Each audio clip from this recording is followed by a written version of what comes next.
हैं एक बार फिर से हम आपके अपने यूट्यूब चैनल सीयूटी रैंकर्स में।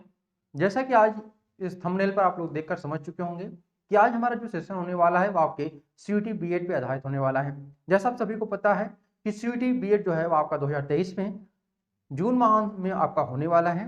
तो अभी तक बहुत सारे स्टूडेंट ऐसे भी हैं जिनको यही नहीं पता आपका कि जो सीयूटी बीएड है यह आपका क्या है। तो सबसे पहले हम यहाँ पे जिक्र करेंगे आपका सीयूटी बीएड 2023 है क्या।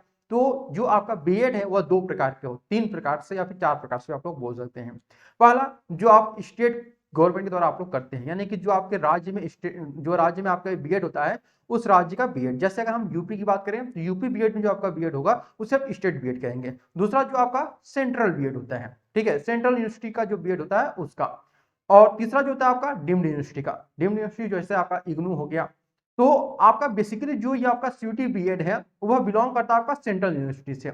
यानी कि अगर आप सेंट्रल यूनिवर्सिटी जिसको केंद्रीय विश्वविद्यालय के नाम से जानते हैं हम लोग, तो सेंट्रल यूनिवर्सिटी में अगर आप बीएड पढ़ने का सपना आपका है तो आप लोग को सीयूटी बीएड 2023 का एंट्रेंस एग्जामिनेशन आपको देना होगा। पहली बात ये आपको समझ में आ गई कि जो आपका सीयूटी बीएड है वह क्या है। इसके बाद बात करते हैं कि प्लानिंग और टिप्स क्या होनी चाहिए आप लोग के।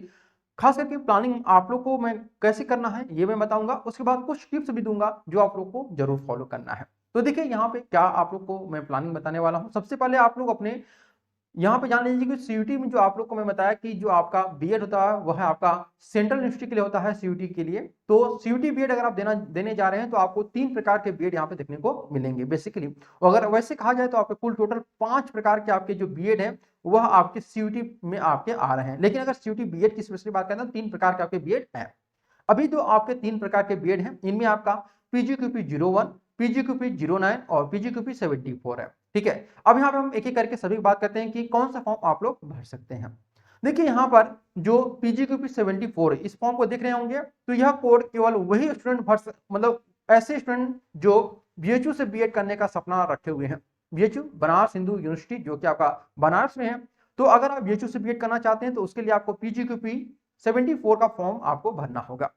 अगर आप किसी अन्य यूनिवर्सिटी के लिए अप्लाई करना चाहते हैं, जैसे आप डीयू के लिए, ठीक है, जैसे आप यहाँ पर डीयू के लिए जाना चाहते हैं, या फिर आप यहाँ पर बीबीयू के लिए जाना चाहते हैं, या फिर आप एयू के लिए जाना चाहते हैं, तो उस कंडीशन में आप 01 का फॉर्म भरेंगे। यानी कि जो हमारे देश में सेंट्रल यूनिवर्सिटी हैं जहां पर आपका बीएड कंडक्ट होता है उनमें आपका बीएचयू को छोड़ करके सभी सेंट्रल यूनिवर्सिटी का आपका जो बीएड होता है वह 01 में है, एक्सेप्ट एक और आपका है कि 09 उस उन यूनिवर्सिटी के लिए आपका रखा गया है जो कि संस्कृत से बिलोंग करते हैं। यानी अगर आप संस्कृत से बीएड करना चाहते हैं तो वहां पर उसके लिए आपको क्या करना होगा कि 09 का फॉर्म भरना पड़ेगा। ठीक है, यानी आपका बीए जो है आपका संस्कृत से है तो उस कंडीशन में आपको 09 का फॉर्म भरना होगा। अदरवाइज आप पीजीक्यूपी 01 के फॉर्म के साथ भर करके आप डीयू बीएड और उसके साथ आपका बीबीयू बीएड या फिर किसी भी यूनिवर्सिटी का, जैसे झारखंड का सेंट्रल यूनिवर्सिटी है या फिर कर्नाटक का सेंट्रल यूनिवर्सिटी है, किसी भी सेंट्रल यूनिवर्सिटी के लिए आप अगर फॉर्म भरना चाहते हैं तो आपको 01 और अदरवाइज आपको 74 का फॉर्म भरना पड़ेगा। उम्मीद करते हैं यहाँ तक आपको समझ में आ गया होगा। अगर आप संस्कृत से बीएड करना चाहते हैं तो आपको 09, अगर आप बीएचयू से बीएड करना चाहते हैं तो 74 और कहीं अदर यूनिवर्सिटी से आप बीएड करना चाहते हैं तो उसके लिए आपको 01 का फॉर्म भरना पड़ेगा। अब यहां तक आप लोग का जो भी डाउट रहा होगा सिलेबस को लेकर के बीएड कितने प्रकार के होते हैं वो आपका यहाँ पे दूर हो गया होगा। अब बात करते हैं यहाँ पर कि सिलेबस के बारे में। देखिए जो आपका सिलेबस है सीयूटी बीएड में आपका इस बार, तो वह आपका जो सिलेबस है वो 2 भागों में बांटा गया है। पार्ट ए जिसमें आपके 25 क्वेश्चन रहेंगे, ठीक है। पार्ट बी जिसमें आपके यहाँ पर 75 क्वेश्चन रहेंगे, ठीक है। पार्ट ए को हम लोग जनरल पेपर के नाम से भी जानते हैं, ठीक है, जीपी जनरल पेपर के नाम से। और पार्ट बी जिसको हम लोग डोमेन पेपर के नाम से भी जानते हैं, ठीक है, डीपी। यानी कि जीपी और डीपी, जीपी यानी कि जनरल पेपर और डीपी यानी कि आपका डोमेन पेपर के नाम से हम लोग जानते हैं। यहां तक क्लियर होगी बातें हम यहाँ पर। अब देखिए जो आपका पीजीक्यूपी 01 और पीजीक्यूपी 74 और पीजीक्यूपी 09 इनमें जो आपका पार्ट ए है इसमें कुछ आपका अंतर है, कुछ आपकी समानता है। वो आपका जो वीडियो है सिलेबस का मैंने अपलोड कर दिया है। तो सिलेबस का वीडियो देखने के लिए आप सीयूटी बीएड सिलेबस आपका प्लेलिस्ट बना हुआ है उस पर जाकर के आप लोग देख सकते हैं, ठीक है। अभी हम सिलेबस के बारे में चर्चा नहीं करते हैं, केवल मैंने आपको बताया कि पार्ट ए और पार्ट बी में आपका डिवाइड होता है। और यहाँ पे आपको बता दें कि आपका जो पेपर होता है वह 400 मार्क्स का यहाँ पर पेपर होता है, ठीक है, 400 मार्क्स का। और एक जो क्वेश्चन आपका रहता है वह आपका 4 मार्क्स का होता है, ठीक है, 4 मार्क्स का एक क्वेश्चन रहता है। और साथ ही आपको यहाँ पे और भी मेंशन करना चाहेंगे कि एक जो क्वेश्चन होता है वो 4 मार्क्स का, यानी आपके टोटल 100 क्वेश्चन यहाँ पे आपसे पूछे जाते हैं। तो कितने क्वेश्चन होंगे आपके? टोटल 100 क्वेश्चन आपसे यहाँ पर पूछे जाते हैं, ठीक है। तो 100 क्वेश्चन 4 मार्क्स का और 400 मार्क्स का कुल पेपर होता है, जहां पे -1 मार्किंग भी आपकी होती है। अब बात करते हैं कि आपका जो 120 दिनों का यानी 120 डेज का प्लान है वह क्या होना चाहिए। तो सबसे पहले यहाँ पे जो स्टूडेंट यहाँ पर बीए कर रहे हो, बीएससी कर रहे हो, बीकॉम कर रहे हो, उनको सबसे पहले यही नहीं पता है कि हम अपना स्टार्ट कैसे करें, स्टडी मतलब हम अपना जो स्टडी है वह तैयारी जो है आपकी कैसे करें। तो उसके लिए आपको करना क्या है कि सबसे पहले आप अपने सिलेबस को चेक करिए, ठीक है। सिलेबस को अगर जान लेते हैं तो आपका आधा काम जो है आपका वहीं पे समाप्त हो जाता है, क्योंकि सिलेबस को जानना बहुत महत्वपूर्ण होता है। ये चीजें हो गई। तो अगर आप सिलेबस को जान गए तो फिर आपको अपनी प्रिपरेशन को कैसे करना है, कैसे किस मोड़ पे लेके जाना है, वो आपको आसानी से समझ में आ जाएगा। इसके बाद यहाँ पर हम बात करते हैं पार्ट 1 के बारे में। तो देखिए पार्ट 1 अगर बात करते हैं तो आपका जो PGQP 01, PGQP 09, ठीक है, और PGQP 74, इनमें क्या अंतर यह हम लोग समझ लेते हैं। तो देखिए PGQP 01 और PGQP 09 और PGQP 74, इन तीनों में अगर हम बात करते हैं तो आपका 09 और 74 इन दोनों का जो सिलेबस आपका सेम है। 01 का जो सिलेबस है वो आपका इनसे अलग है। कैसे अलग है? यानी कि जो आपको इसमें केवल आपको लैंग्वेज कॉम्प्रिहेंशन पढ़ना है। क्या पढ़ना है आपको? Language comprehension.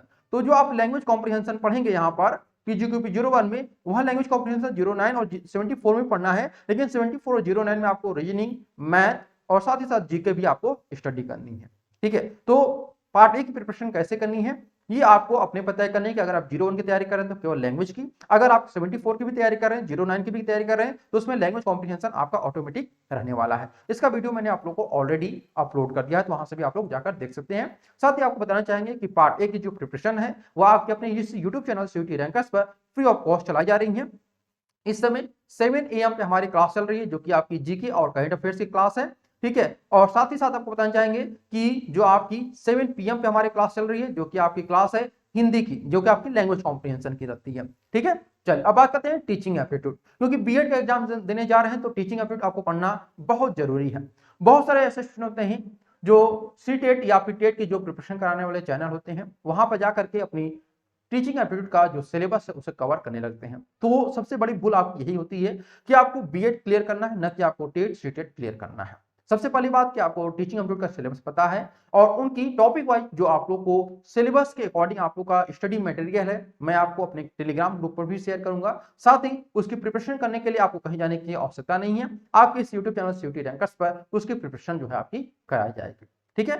तो टीचिंग एप्टीट्यूड के लिए आपको किसी भी चैनल पे जाने की आवश्यकता नहीं है। अगर फिर भी आपको किसी अन्य चैनल पे जाने की आवश्यकता पड़ती है तो आप लोग स्वतंत्र हैं और वहां पे जाकर के अपनी स्टडी कर सकते हैं, ठीक है। लेकिन ध्यान रखिएगा कि उसी चैनल पे आप लोग जाइएगा जहां पे स्पेशली आपकी सीयूटी बीएड टीचिंग एप्टीट्यूड की प्रिपरेशन कराई जा रही हो। अदरवाइज आप स्टेट सीटेट के चैनल पर जाकर के अपना समय ही नष्ट करेंगे। लेकिन कहा जाता है कि पढ़ाई जो नुकसान नहीं होती है, तो आप लोग बीएड अपना निकाल लीजिए, उसके बाद अपनी पढ़ाई करते रहिए, उसमें कोई भी हर्ज नहीं है।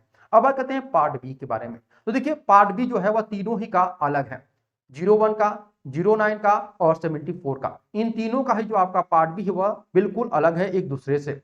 तो आप लोग को अगर प्रिपरेशन करनी है तो पहले डिसीजन कर लीजिए कि आप 01 की प्रिपरेशन करना चाहते हैं, 09 की या फिर 74 की, क्योंकि पार्ट बी यानी कि जो आपका 75 क्वेश्चन रहेंगे वही आपको यहाँ पर रैंक दिलाएंगे और अच्छी यूनिवर्सिटी दिलाएंगे और सीट आपको उसी में दिलाएंगे। तो पहले डिसीजन कर लीजिए कि किस में आप लोग प्रिपरेशन करना चाहते हैं, क्योंकि 75 जो क्वेश्चन रहेंगे वह तीनों ही बीएड कोर्स जो आपके कोड हैं, जिसे हम लोग जो 01, 09, 74 बोल रहे हैं, ये है क्या? तो ये आपका कोर्स कोड है। बहुत सारे स्टूडेंट यही पर कंफ्यूज होते हैं, तो आपको बता दें कि ये आपका कोर्स कोड है और इसी से आपका डिसाइड होता है कि किस यूनिवर्सिटी के लिए आप अपना फॉर्म फिलअप किए हैं। यहाँ पे आपको बता दें कि आप लोग एक साथ तीनों का भी फॉर्म भर सकते हैं, चाहे तो आप 2 का भरिए, चाहे तो 1 का फॉर्म भर सकते हैं, ठीक है। पेमेंट आपको उतना ही देना है, चाहे आप 1 का भरिए, 2 का भरिए या फिर 3 का भरिए, ठीक है। चलिए अब बात करते हैं आप लोग को प्रीवियस ईयर पेपर कितना महत्वपूर्ण भूमिका अदा करता है आपके इस तैयारी में। तो देखिए प्रीवियस ईयर पेपर अगर हम बात करते हैं जो एनटीए ने कंडक्ट करा है 2021 और 2022 का, यह आपको हमारे टेलीग्राम ग्रुप में भी मिल जाएगा, जहां पर आप लोग आसानी से सारी चीजें एनालिसिस कर सकते हैं। साथ ही हमारे इस यूट्यूब चैनल पे आप लोगों को वीडियोस की पड़ी होगी सॉल्यूशन के साथ, ठीक है। जो मैं आप लोग को टेलीग्राम ग्रुप में आपको प्रीवियस ईयर क्वेश्चन भेजूंगा वह केवल पेपर रहेगा, लेकिन जो इसका सॉल्यूशन होगा वो हमारे इस यूट्यूब चैनल पर आपको आसानी से मिल जाएगा, तो आप लोग उसका भी एनालिसिस जरूर करें। साथ ही अगर हम बात करते हैं कि आपको अपने वीकनेस पर काम करना होगा, ठीक है, ये आपको काम कैसे करना होगा। तो देखिए आपको सबसे पहले जो आप लोग का ये सिलेबस है वो सभी के लिए एक समान है। ठीक है, जब अगर आप 01 की प्रिपरेशन कर रहे हैं तो उसमें आपको, अगर आप आर्ट साइंस से हैं, साइंस साइड से हैं या फिर कॉमर्स से, सभी के लिए एक ही सिलेबस रखा गया है, यानी कॉमन सिलेबस रखा गया है, आप किसी भी साइड से रहें। तो अगर एक पार्ट आपका जो है वह अच्छा है, ठीक, एक पार्ट जो है आपका वह अच्छा है, तो उस कंडीशन में आपको अपने दूसरे पार्ट को क्या करना है कि मजबूत करना होगा। ठीक है, जैसे अगर आप साइंस ग्रुप से हैं तो फिर आपका सोशल साइंस खराब होगा, तो सोशल साइंस पर आपको वर्क करना होगा। ठीक है, इसकी प्रिपरेशन भी हमारे यहाँ कराई जाती है। आप हमारा पेड कोर्स भी ज्वाइन कर सकते हैं, जो कि नीचे नंबर आप लोग का दिया गया है। अब बात करते हैं टेस्ट सीरीज। टेस्ट सीरीज आप लोग जरूर ज्वाइन करें, जहां भी आपको लगे कि यहाँ पर आप लोग की बेस्ट टेस्ट सीरीज आप लोग को प्रोवाइड कराई जाती है, तो आप लोग टेस्ट सीरीज जरूर ज्वाइन करें। और खास करके प्रत्येक सब्जेक्ट पे आप लोग पर सब्जेक्ट, यानी कि जो आपका पर सब्जेक्ट है उस पर आप लोग अपनी टेस्ट सीरीज को कंटिन्यू करिए अभी से। ये मत सोचिए कि अभी 120 दिन बाकी है, 120 डेज आपका बाकी है तो आप लोग अपनी टेस्ट सीरीज न लगाएं। अभी से अपना स्टार्ट करना शुरू कर दीजिए, क्योंकि अभी आप लोग के पास समय कम है, तो और सीटें भी आपकी सभी सेंट्रल यूनिवर्सिटी में कम रहती हैं। मैक्सिमम किसी भी यूनिवर्सिटी में आप देखेंगे तो 100 सीटें ही केवल आपको प्रत्येक यूनिवर्सिटी में आपको देखने को मिलेंगी, अदरवाइज कहीं कहीं आपको उससे भी कम आपको सीटें देखने को मिलेंगी। ठीक है, चलिए अब यहाँ पर जो मैंने आप लोग को बातें बताई हैं वह आप लोग के लिए उम्मीद करते हैं फ्रूटफुल रहा होगा। और अगर आप हमारा पेड कोर्स भी ज्वाइन करना चाहते हैं तो पेड कोर्स भी ज्वाइन कर सकते हैं। हमारा तीनों ही कोर्स के लिए आप लोग का पेड कोर्स चलाया जा रहा है, और यह पेड कोर्स जो आप लोग के रहेगा वह बहुत ही मिनिमम फीस पे आप लोग का चलाया जा रहा है। जहाँ पे कई इंस्टीट्यूट आपके 5,000, 4,000, 6,000 ले रहे हैं, हम वहाँ पे केवल 2,000 रुपये में आप लोग पूरी तैयारी कंप्लीट कराकर आपको देंगे। और यहाँ पे गारंटी भी लिया जाएगा कि आप लोग की जो एडमिशन है वह सेंट्रल यूनिवर्सिटी में जरूर हो जाए। जैसा कि लास्ट हमारे यहाँ से स्टूडेंट जो है पेड ग्रुप से वह प्रत्येक सेंट्रल यूनिवर्सिटी में आपके फैले हुए हैं, तो उसी प्रकार से भी आप लोग भी हमारे यहाँ से जुड़ करके हमारा कोचिंग का और अपना नाम रोशन कर सकते हैं, अपने माता पिता का नाम रोशन कर सकते हैं। तो यही आपको कुछ जरूरी इंफॉर्मेशन देने थी, टिप्स देने थी कि कैसे अपनी प्रिपरेशन करनी है, क्या करना है आपको। ओके एवरीवन, तो उम्मीद करते हैं यह सेशन आप लोग के लिए फ्रूटफुल रहा होगा। अगर सेशन फ्रूटफुल रहे तो जरूर से लाइक शेयर सब्सक्राइब करना मत भूलिएगा। Thank you so much for watching this video.